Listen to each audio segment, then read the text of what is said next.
Nice Magdum knowledge ವರ್ಲ್ಡ್ಗೆ ಆತ್ಮೀಯ ಸ್ವಾಗತ. ಆತ್ಮೀಯ ಶಿಕ್ಷಕರೇ, ಶಾಲಾ ಶೈಕ್ಷಣಿಕ ಯೋಜನೆ ಸ್ಕೂಲ್ ಅಕಾಡೆಮಿಕ್ ಪ್ಲ್ಯಾನ್ 2026-27ಕ್ಕೆ ಸಂಬಂಧಪಟ್ಟಂತಹ ನಾವು ಸೇತುಬಂಧ ಉಪಕ್ರಮವನ್ನು ಮುಗಿಸಿದ ನಂತರದಲ್ಲಿ ಒಂದು ದಾಖಲೀಕರಣ ಮಾಡಬೇಕಾಗ್ತದೆ. ಅದೇನಪ್ಪ ಅಂತಂದರೆ ಸ್ಕೂಲ್ ಅಕಾಡೆಮಿಕ್ ಪ್ಲ್ಯಾನ್. ಈ ಒಂದು ಶಾಲಾ ಶೈಕ್ಷಣಿಕ ಯೋಜನೆ ಯಾವ ರೀತಿಯಾಗಿರಬೇಕು, ಆ ಒಂದು ಯೋಜನೆಯಲ್ಲಿ ಪರಿಷ್ಕೃತ ಅನುಬಂಧಗಳನ್ನು ಯಾವುಗಳನ್ನು ಸೇರಿಸಲಾಗಿದೆ ಅನ್ನೋದ್ರ ಬಗ್ಗೆ ನಾವು ಇವತ್ತಿನ ಈ ವಿಡಿಯೋನಲ್ಲಿ ಚರ್ಚೆ ಮಾಡ್ತಾ ಇದ್ದೇವೆ. ಈಗಾಗಲೇ ನಾವು ನಮ್ಮ ಮೊದಲನೇ ವಿಡಿಯೋನಲ್ಲಿ ಚರ್ಚೆ ಮಾಡಿದ ಹಾಗೆ ಈ ವರ್ಷದ ಸೇತುಬಂಧ ಉಪಕ್ರಮದಲ್ಲಿ ನಾವು ಪೂರ್ವ ಪರೀಕ್ಷೆ, ಪರಿಹಾರ ಬೋಧನೆ ಮತ್ತು ಸಾಫಲ್ಯ ಪರೀಕ್ಷೆಗಳನ್ನು ಮಾಡ್ತೀವಿ. ಪೂರ್ವ ಪರೀಕ್ಷೆಯನ್ನು 10 ಅಂಕಗಳ ಆಧಾರದ ಮೇಲೆ FLN ಮತ್ತು ಅಪೇಕ್ಷಿತ ಕಲಿಕಾ ಸಾಧನೆಯ ಆಧಾರದ ಮೇಲೆ ಮಾಡ್ತಾ ಇದ್ದೇವೆ. ಈ ವರ್ಷ ನಾವು FLNಗೆ ಸಂಬಂಧಪಟ್ಟಂತೆ 40% ಪ್ರಶ್ನೆಗಳು ಮತ್ತು ಅಪೇಕ್ಷಿತ ಕಲಿಕೆಗೆ ಸಂಬಂಧಪಟ್ಟಂತೆ 60% ಪ್ರಶ್ನೆಗಳು, ಅಂತಂದರೆ ಒಟ್ಟು 10 ಅಂಕದ ಪ್ರಶ್ನೆ ಪತ್ರಿಕೆಯಲ್ಲಿ 1ರಿಂದ 4 ಪ್ರಶ್ನೆಗಳು FLN ಆಧಾರಿತವಾಗಿರಬೇಕು ಮತ್ತು 5ರಿಂದ 10ರವರೆಗಿನ ಪ್ರಶ್ನೆಗಳು ಅಪೇಕ್ಷಿತ ಕಲಿಕಾ ಸಾಧನೆಯ ಆಧಾರದ ಮೇಲೆ ಇಟ್ಕೊಂಡು ನಾವು ಪೂರ್ವ ಪರೀಕ್ಷೆಯನ್ನು ಮಾಡಿ ಪರಿಹಾರ ಬೋಧನೆಯನ್ನು ಮಾಡ್ತೇವೆ, ಸಾಫಲ್ಯ ಪರೀಕ್ಷೆಯನ್ನು ಕೂಡ ಮಾಡ್ತೇವೆ. ಇನ್ನು ಅಷ್ಟು ಮಾಡಿ ಆದ ನಂತರ ಮಕ್ಕಳ ಮೌಲ್ಯಮಾಪನ ದಾಖಲೆಯನ್ನು ಕೂಡ ನಾವು ಪ್ರತ್ಯೇಕವಾಗಿ ನಿರ್ವಹಿಸಬೇಕು. ಅಂತಂದರೆ 1ರಿಂದ 4 ಪ್ರಶ್ನೆಗಳು, ಅಂತಂದರೆ FLNನಲ್ಲಿ ಸಾಧಿಸದ ವಿದ್ಯಾರ್ಥಿಗಳು, ಕಲಿಕಾ ಸಾಧನೆಯನ್ನು ಮಾಡದೇ ಇರತಕ್ಕಂಥ ವಿದ್ಯಾರ್ಥಿಗಳನ್ನು ನಾವು B ಅಂತ ಗುರುತಿಸ್ತೀವಿ. ಅದೇ ರೀತಿ ಅಪೇಕ್ಷಿತ ಕಲಿಕಾ ಸಾಧನೆಯನ್ನು ಮಾಡದೇ ಇರತಕ್ಕಂಥ ವಿದ್ಯಾರ್ಥಿಗಳನ್ನು ಕೂಡ ನಾವು B ಅಂತ ಗುರುತಿಸಿ ಅವರ ದಾಖಲೀಕರಣವನ್ನು ನಾವು ಇಲ್ಲಿ ಕೊಟ್ಟಿರ್ತಕ್ಕಂಥ ನಮೂನೆಗಳಲ್ಲಿ ಮಾಡ್ತೀವಿ. ಇನ್ನು ಆ ನಮೂನೆಗಳಿಗೆ ಹೋಗೋಕ್ಕಿಂತ ಮುಂಚೆ ನಮ್ಮ ಸ್ಯಾಪ್ ಬುಕ್ಲೆಟ್ ಯಾವ ರೀತಿಯಾಗಿರಬೇಕು ಅಂತಕ್ಕಂಥದ್ದು, ಈ ನಮಗೆ ಸ್ಯಾಪ್ಗೆ ಸಂಬಂಧಪಟ್ಟಂತೆ ಅದರ ಒಂದು ಮೊದಲ ಪೇಜ್ನಲ್ಲಿ ನಾವು ಶಾಲಾ ಶೈಕ್ಷಣಿಕ ಯೋಜನೆ ಸ್ಕೂಲ್ ಅಕಾಡೆಮಿಕ್ ಪ್ಲ್ಯಾನ್ 2026-27 ಅಂತ ನಮೂದಿಸಿ ಅಲ್ಲಿ ಶಾಲೆಯ ಹೆಸರು, ಕ್ಲಸ್ಟರ್, ತಾಲೂಕು ಮತ್ತು ಜಿಲ್ಲೆಗಳ ಹೆಸರನ್ನು ನಾವು ಅಲ್ಲಿ ನಮೂದಿಸ್ತೇವೆ. ತದನಂತರದಲ್ಲಿ ಪರಿಷ್ಕೃತ ಶಾಲಾ ಶೈಕ್ಷಣಿಕ ಯೋಜನೆಯ ಸ್ಯಾಪ್ ಎಲ್ಲ ನಮೂನೆಗಳು ಮುಖ್ಯ ಶಿಕ್ಷಕರ ಮಾರ್ಗದರ್ಶನದಲ್ಲಿ ಅರ್ಥೈಸಿಕೊಂಡು ಸೇತುಬಂಧ ಉಪಕ್ರಮವನ್ನು ತರಗತಿಗಳಲ್ಲಿ ಉತ್ತಮವಾಗಿ ಅನುಷ್ಠಾನ ಮಾಡಿ ಅದರಂತೆ ನಮೂನೆಗಳಲ್ಲಿ ಮಾಹಿತಿಯನ್ನು ದಾಖಲಿಸಲಿಕ್ಕೆ ಮುಖ್ಯ ಶಿಕ್ಷಕರಿಗೆ ಸಹಕಾರ ನೀಡಲಾಗುತ್ತಿದೆ ಎಂದು ದೃಢೀಕರಿಸಿದೆ. ನೋಡಿಲಿ, ಪ್ರತಿ ಶಿಕ್ಷಕರು ಕೂಡ ಒಂದು ದೃಢೀಕರಣವನ್ನು ಕೊಡಬೇಕು. ಏನಂತಂದರೆ, ಈ ಪರಿಷ್ಕೃತ ಶಾಲಾ ಶೈಕ್ಷಣಿಕ ಯೋಜನೆ ಏನದಲ್ಲ, ಇದರ ನಮೂನೆಗಳನ್ನು ಮುಖ್ಯ ಶಿಕ್ಷಕರ ಮಾರ್ಗದರ್ಶನದಲ್ಲಿ ನಾವು ಅರ್ಥೈಸ್ಕೊಂಡಿದ್ದೇವೆ. ಎಲ್ಲ ಸೇತುಬಂಧ ಉಪಕ್ರಮದ ಬಗ್ಗೆ ನಮಗೆ ಸಮಗ್ರವಾದಂಥ ಮಾಹಿತಿ ತಿಳಿದಿದೆ ಮತ್ತು ನಾವು ಹಂತ ಹಂತವಾಗಿ ಉತ್ತಮವಾಗಿ ಅನುಷ್ಠಾನ ಮಾಡಿ ಒಂದು ಉತ್ತಮವಾದಂಥ ದಾಖಲೀಕರಣವನ್ನು ಮಾಡಲಿಕ್ಕೆ ಮುಖ್ಯೋಪಾಧ್ಯಾಯರಿಗೆ ಸಹಕಾರ ನೀಡ್ತೀವಿ ಅಂತ ತಿಳ್ಕೊಂಡು ನಮ್ಮ ಶಾಲೆಯಲ್ಲಿರ್ತಕ್ಕಂಥ ಎಲ್ಲ ಶಿಕ್ಷಕರ ಹೆಸರುಗಳನ್ನು ಬರೆದು ಬಿಟ್ಟು ಇಲ್ಲಿ ಒಂದು ಸಹಿಯನ್ನು ಹಾಕಬೇಕು. ಇದೊಂದು ವಿಶೇಷವಾಗಿರ್ತಕ್ಕಂಥ ಒಂದು ಉಪಕ್ರಮ. ಇನ್ನು ಮುಂದೆ ಬಂದುಬಿಟ್ಟು ಪರಿವಿಡಿ ಅಂತ ಬರ್ತದೆ. ಈ ಪರಿವಿಡಿನಲ್ಲಿ ಶಾಲೆಯ ಸಾಮಾನ್ಯ ಮಾಹಿತಿ ನಮ್ಮ ಹಿಂದಿನ ಸ್ಯಾಪ್ನಲ್ಲಿ ಕೂಡ ಇತ್ತು. ವಿದ್ಯಾರ್ಥಿಗಳ ದಾಖಲಾತಿ ವಿವರ ಇದು ಕೂಡ ನಮ್ಮಲ್ಲಿ ಇತ್ತು. ಇನ್ನು ಶಿಕ್ಷಕರ ಮಾಹಿತಿ 2 ಮತ್ತು 2A ಶಿಕ್ಷಕರ ಮಾಹಿತಿಯನ್ನು ತುಂಬಬೇಕು. ಶಿಕ್ಷಕರ ಮಾಹಿತಿ ನಮೂನೆ 2B. ಇನ್ನು ತರಗತಿವಾರು ಮತ್ತು ವಿಷಯವಾರು ಸೇತುಬಂಧ ಉಪಕ್ರಮದ ಮತ್ತು ಅಪೇಕ್ಷಿತ ಕಲಿಕಾ ಫಲಗಳ ಪಟ್ಟಿ ಏನು ಅನುಬಂಧ 1ರಲ್ಲಿರ್ತದೆ, ಆ ಪಟ್ಟಿಯನ್ನು ನಾವು ಏನು ಮಾಡಬೇಕಪ್ಪ ಅಂತಂದ್ರೆ ಇಲ್ಲಿ ತರಗತಿವಾರು ನಮೂದಿಸಬೇಕು. ನಾವು ಪ್ರಾಥಮಿಕ ಶಿಕ್ಷಕರಾದರೆ 1ರಿಂದ 7, ಕಿರಿಯ ಪ್ರಾಥಮಿಕ ಆದರೆ 1ರಿಂದ 5, ನಾವು ಪ್ರೌಢಶಾಲಾ ಶಿಕ್ಷಕರಾಗಿದ್ದರೆ 8ರಿಂದ 10 ತರಗತಿಗಳಿಗೆ ಸಂಬಂಧಪಟ್ಟಂಥ FLN ಮತ್ತು ಅಪೇಕ್ಷಿತ ಕಲಿಕಾ ಫಲಗಳ ಪಟ್ಟಿಯನ್ನು ನಾವು ಏನು ಮಾಡಬೇಕಪ್ಪ ಅಂತಂದ್ರೆ ಈ ನಮೂನೆ 3ರಲ್ಲಿ ಇಲ್ಲಿ ದಾಖಲಿಸಬೇಕು. ಇನ್ನದಾದ ನಂತರ ನೈದಾನಿಕ ಪರೀಕ್ಷೆ ಏನು ಪೂರ್ವ ಪರೀಕ್ಷೆ ಅಂತ ನಾವು ಕರಿತೀವಿ ಮತ್ತು ಸಾಫಲ್ಯ ಪರೀಕ್ಷೆಯ ಶ್ರೇಣಿ ದಾಖಲೆ ಇಲ್ಲಿ 2ರಿಂದ 5ನೇ ತರಗತಿಯವರೆಗೆ 4A ಮತ್ತು 6ರಿಂದ 10ನೇ ತರಗತಿಯವರೆಗೆ 4B ನಾವು ದಾಖಲೀಕರಣವನ್ನು ಮಾಡ್ತೀವಿ. ಸ್ವಲ್ಪ ಕಾಲಮ್ಗಳು ಬದಲಾಗಿದ್ದಾವೆ ಹೊರತು ನಮೂನೆಗಳು ಏನು ಬದಲಾಗಿಲ್ಲ. ಮೊದಲಾದರೂ ನಾವು 4A 4B ಅಲ್ಲಿ ಏನು ಮಾಡ್ತಿದ್ವಿಪ್ಪ ಅಂತಂದ್ರೆ ಮಕ್ಕಳ ಶ್ರೇಣಿಗಳನ್ನು ದಾಖಲೆ ಮಾಡ್ತಿದ್ವಿ. 5A ಮತ್ತು 5B ಅಲ್ಲಿ ಅವರು ವಿವರವಾದಂತಹ ಕ್ರಿಯಾಯೋಜನೆಯನ್ನು ದಾಖಲಿಸ್ತಾ ಇದ್ವಿ. ಇಲ್ಲಿಯೂ ಕೂಡ ಕೇವಲ ಕೆಲವೊಂದು ಕಾಲಮ್ಗಳನ್ನು ಹೊರತುಪಡಿಸಿದರೆ ಉಳಿದ ನಮೂನೆಗಳೆಲ್ಲ ಅದೇ ರೀತಿಯಾಗಿದ್ದಾವೆ. ಇನ್ನು ಪರಿಹಾರ ಬೋಧನೆಗೆ ಒಳಪಟ್ಟ B ಶ್ರೇಣಿಯ ಮಕ್ಕಳ ವಿವರ ಮತ್ತು ಕ್ರಿಯಾಯೋಜನೆ ಏನು 2ರಿಂದ 5ರವರೆಗೆ 5A 6ರಿಂದ 10ರವರೆಗೆ ವಿದ್ಯಾರ್ಥಿಗಳ ಮಾಹಿತಿಯನ್ನು ನಾವು 5B ತುಂಬ್ತೀವಿ. ತದನಂತರದಲ್ಲಿ ಸಹಪಠ್ಯ ಚಟುವಟಿಕೆಗಳಿಗೆ ಸಂಬಂಧಪಟ್ಟಂಥ ಕ್ರಿಯಾಯೋಜನೆಯನ್ನು ನಾವು ನಮೂನೆ 6ರಲ್ಲಿ ಏನಪ್ಪ ಅಂತಂದ್ರೆ ತುಂಬ್ತೀವಿ. ಇನ್ನು ಅನುಬಂಧ 1 ಸಂಬಂಧಪಟ್ಟಂತೆ ಏನು ಕಲಿಕಾ ಫಲಗಳು ಲರ್ನಿಂಗ್ ಔಟ್ಕಮ್ಸ್ಗಳಿದಾವೆ ಅವು DSCRT ವೆಬ್ಸೈಟ್ನಲ್ಲಿ ಲಭ್ಯ ಇದಾವೆ. ಅವುಗಳನ್ನು ನಾವು ಡೌನ್ಲೋಡ್ ಮಾಡಿಕೊಂಡು ಈಗಾಗಲೇ ನಾನು ಹೇಳಿದಂತೆ ಆಯಾ ತರಗತಿಗಳಿಗೆ ಸಂಬಂಧಪಟ್ಟಂತೆ ಅವುಗಳನ್ನು ನಾವು ನಮೂನೆ 3ರಲ್ಲಿ ದಾಖಲಿಸಬೇಕಾಗ್ತದೆ. ಇನ್ನು ಶಾಲಾ ಸಾಮಾನ್ಯ ಮಾಹಿತಿ, ಶಾಲೆ ಪ್ರಾರಂಭವಾದಂಥ ವರ್ಷ, ಡೈಸ್ ಸಂಖ್ಯೆ, ಮಾಧ್ಯಮ, ಆ ಊರಿನ ಅಥವಾ ಶಾಲೆಯ ಒಂದು ಮಕ್ಕಳ ಸಂಖ್ಯೆ ಆಗಿರ್ಬೋದು ಅಥವಾ ಊರಿನ ಸಂಖ್ಯೆಯನ್ನು ಕೂಡ ಇಲ್ಲಿ ಕೇಳ್ತಾರೆ.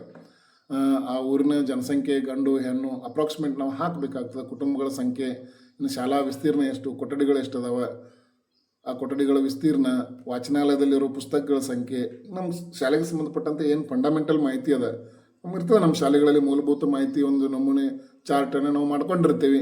ಅದರಲ್ಲಿ ಇರ್ತಕ್ಕಂಥ ಮಾಹಿತಿಯನ್ನು ನಾವು ಈ ಒಂದು ನಮೂನೆ ಒಂದರಲ್ಲಿ ತುಂಬಬೇಕು.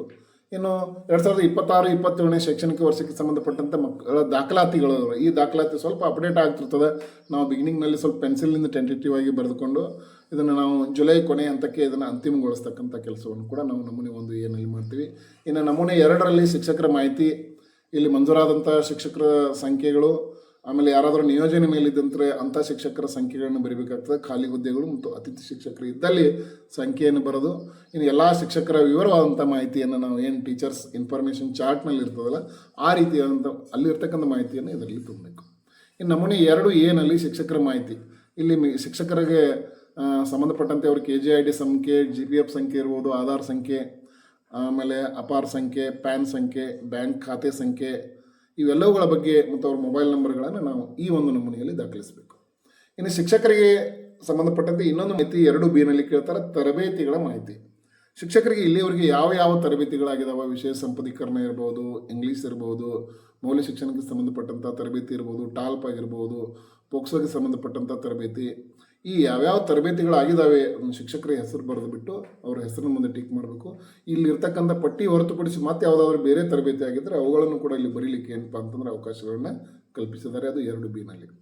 ಇನ್ನು ನಮೂನೆ 3ರಲ್ಲಿ ನಾನು ಈಗಾಗಲೇ ನಿಮಗೆ ಹೇಳಿದಂತೆ DSCRT ವೆಬ್ಸೈಟ್ನಲ್ಲಿ ಲಭ್ಯ ಇರತಕ್ಕಂಥ 1ರಿಂದ 10ನೇ ತರಗತಿಯವರೆಗೆ FLN ಲರ್ನಿಂಗ್ ಔಟ್ಕಮ್ಸು ಮತ್ತು ಅಪೇಕ್ಷಿತ ಕಲಿಕೆಗೆ ಸಂಬಂಧಪಟ್ಟಂಥ ಲರ್ನಿಂಗ್ ಔಟ್ಕಮ್ಸ್ಗಳ ಪಟ್ಟಿ ಇದೆ. ನಿಮ್ಮ ಶಾಲೆಗೆ ಸಂಬಂಧಪಟ್ಟಂತೆ ನೀವು ಆ ಪಟ್ಟಿಗಳನ್ನು ಈ ನಮೂನೆ 3ನಲ್ಲಿ ಏನು ಮಾಡಬೇಕು ಅಂತಂದ್ರೆ ನಿರ್ವಹಿಸಬೇಕು. ಇನ್ನು ನಾನು ನಿಮಗೆ ಹೇಳಿದಂತೆ ನಮೂನೆ 4A, ಇಲ್ಲಿ 4A ಮತ್ತು 4B ಸಂಬಂಧಪಟ್ಟಂತೆ ಏನು ನಾವು ನೈದಾನಿಕ ಪರೀಕ್ಷೆಯನ್ನು ತೆಗೆದುಕೊಳ್ತೇವೆ, ಪೂರ್ವ ಪರೀಕ್ಷೆಯನ್ನು ಮತ್ತು ಸಾಫಲ್ಯ ಪರೀಕ್ಷೆಯನ್ನು ತೆಗೆದುಕೊಳ್ತೇವೆ, ಅಲ್ಲಿ ಮಕ್ಕಳು ಸಾಧನೆಯನ್ನು ಇಲ್ಲಿ ನಾವು ನಮೂದಿಸಬೇಕಾಗ್ತದೆ. ಪೂರ್ವ ಪರೀಕ್ಷೆಯಲ್ಲಿ A ಪಡೆದಕ್ಕಂಥ ವಿದ್ಯಾರ್ಥಿಗಳು ಮತ್ತು B ಪಡೆದುಕೊಂಡಂಥ ವಿದ್ಯಾರ್ಥಿಗಳ ಮಾಹಿತಿಯನ್ನು ಇಲ್ಲೊಂದು ಸೂಚನೆ ಕೊಟ್ಟಿದ್ದಾರೆ. ಸೇತು ಬಂಧ ಉಪಕ್ರಮಕ್ಕೆ ಸಂಬಂಧಿಸಿದಂತೆ ನೀಡಲಾಗಿರುವ ಲರ್ನಿಂಗ್ ಔಟ್ಕಮ್ಸ್ಗಳ ಪಟ್ಟಿಯಿಂದ ಕ್ರಮ ಸಂಖ್ಯೆ 1ರಿಂದ 4 FLN ಮತ್ತು LO ಆಧಾರಿತ ಪ್ರಶ್ನೆಗಳು, ಭಾಷೆ ಮತ್ತು ಗಣಿತಕ್ಕೆ ಸಂಬಂಧಪಟ್ಟಂತೆ, ಇನ್ನು 5ರಿಂದ 10ಕ್ಕೆ ಸಂಬಂಧಪಟ್ಟಂತೆ ಅಪೇಕ್ಷಿತ ಕಲಿಕಾಫಲ LO ಆಧಾರಿತ ಒಟ್ಟು 10 ಪ್ರಶ್ನೆಗಳನ್ನು ರಚಿಸಿಕೊಳ್ಬೇಕು.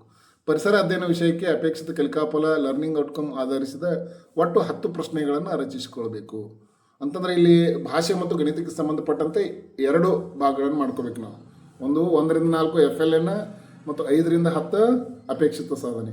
ಇನ್ನು ಪರಿಸರ ಅಧ್ಯಯನಕ್ಕೆ ಸಂಬಂಧಪಟ್ಟಂಥ ಒಟ್ಟು 10 ಪ್ರಶ್ನೆಗಳು ಅಪೇಕ್ಷಿತ ಕಲಿಕಾಫಲವನ್ನೇ ಆಧರಿಸಬೇಕು ಅಂತ ಹೇಳ್ತಾರೆ. ಅದನ್ನು ಸ್ವಲ್ಪ ನೋಡ್ಕೋಬೇಕಿಲ್ಲ ಶಿಕ್ಷಕರು.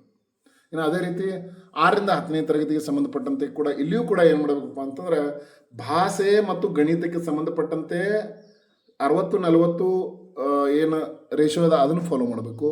ಇನ್ನು ಹೈಸ್ಕೂಲ್ಗಳಲ್ಲಿ ಈ ವಿಜ್ಞಾನ ಮತ್ತು ಸಮಾಜ ವಿಜ್ಞಾನಕ್ಕೆ ಸಂಬಂಧಪಟ್ಟಂತೆ ಅಲ್ಲಿ FLNಗೆ ಸಂಬಂಧಪಟ್ಟಂಥ LOs ಇರೋಂಗಿಲ್ಲ. ಅಲ್ಲಿ ಅವರು ಕಂಪ್ಲೀಟ್ 10 LOಗಳನ್ನು ಅಪೇಕ್ಷಿತ ಕಲಿಕಾಫಲಕ್ಕೆ ಸಂಬಂಧಪಟ್ಟಂಥ LOಗಳನ್ನು ಲರ್ನಿಂಗ್ ಔಟ್ಕಮ್ಸ್ಗಳನ್ನು ಆರಿಸಿಕೊಂಡು ಅವರ ಪ್ರಶ್ನೆ ಪತ್ರಿಕೆಯನ್ನು ರಚಿಸಿ ಅಲ್ಲಿ ಮಕ್ಕಳ ಸಾಧನೆಯನ್ನು ನಾವು 4B ದಾಖಲಿಸಬೇಕು.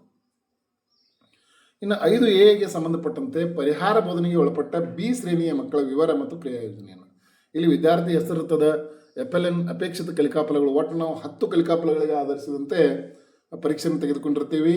ಭಾಷೆ ಮತ್ತು ಗಣಿತಗಳಲ್ಲಿ 40-60 ಮತ್ತು ವಿಜ್ಞಾನ ಮತ್ತು ಸಮಾಜ ವಿಜ್ಞಾನಕ್ಕೆ ಸಂಬಂಧಪಟ್ಟಂತೆ ಒಟ್ಟು 10 ಕಲಿಕಾಫಲ ಅಪೇಕ್ಷಿತ ಕಲಿಕಾಫಲ ಆಧರಿಸಿ ಪ್ರಶ್ನೆ ಪತ್ರಿಕೆಯನ್ನು ತೆಗೆದುಕೊಂಡಿರ್ತಾರೆ.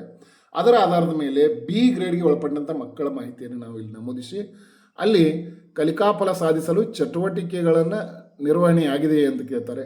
ಇನ್ನು ಕಾಲಮಿತಿ 1ರಲ್ಲಿ ಅಂದರೆ ನಾವು 2 ಕಾಲಮಿತಿಗಳನ್ನು ಹಾಕೋಬೇಕಿಲ್ಲ. ಸೆಪ್ಟೆಂಬರ್ ಅಂತ್ಯಕ್ಕೆ ಕಾಲಮಿತಿ 1 ಮತ್ತು ಡಿಸೆಂಬರ್ ಅಂತ್ಯಕ್ಕೆ ಕಾಲಮಿತಿ 2.